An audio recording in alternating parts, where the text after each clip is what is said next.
The next strategy to think about is wait time. And what I mean here is the time between asking a question and then getting a response. Now, as teachers, we are really, really bad at this generally. And research tells us that we normally only give or only allow up to 1 second wait time between asking a question and getting a response from a student. And typically that kind of involves a student putting their hand up really quickly and almost just, kind of shouting out what the first thing in their mind is. Now, as adults, we know there is no way at all we can give our very, very best answer at 1 second's notice. But we actually do this quite often in our classroom. We ask a question, we get a response really quickly without giving any wait time or deep thinking time for students to to process what it is. Now, when we're talking about wait time for students there, when we give more wait time, and we give maybe, I'm not talking about a few minutes here, I'm just talking about 3, 4, even 5 seconds, so not a lot of time at all.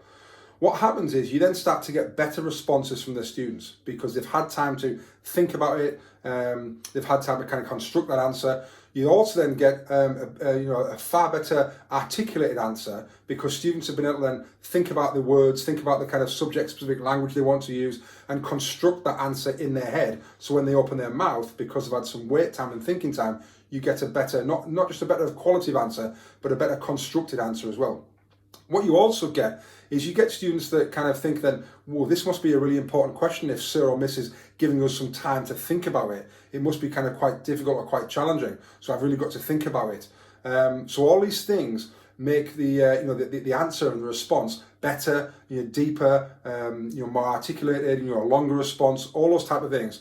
Just by saying to people, okay, I'm going to give you a few seconds here to think before I ask somebody for an answer. And again, before I ask somebody for an answer. So ask the question, give some time to think, total silence, hands are down, everyone's thinking, and then you ask 1 or 2 people for an answer. So everyone's had to think.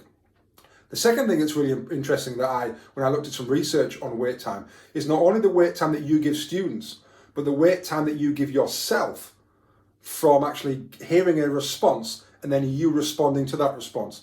We're quite quick as teachers to kind of get a response from somebody and almost kind of finish that sentence for them, or, oh, I know what you mean, yeah, and we kind of make the answer far better for them. And I think us as well, giving ourselves 2 or 3 seconds between hearing that response and thinking about what our response is going to be, or was it a spot-on response? Was it great? Could it have been extended? Do I want to kind of bounce it to anybody else? So 2 types of wait time there. The wait time we actually allow our students between asking a question and then asking for a response. But then secondly, the wait time between getting a response and then ourselves responding to that response. If we can just increase those from 1 second to 3, 4, or 5 seconds, again, not a lot of time, it will hugely increase the quality and the effectiveness of the questioning in our classrooms.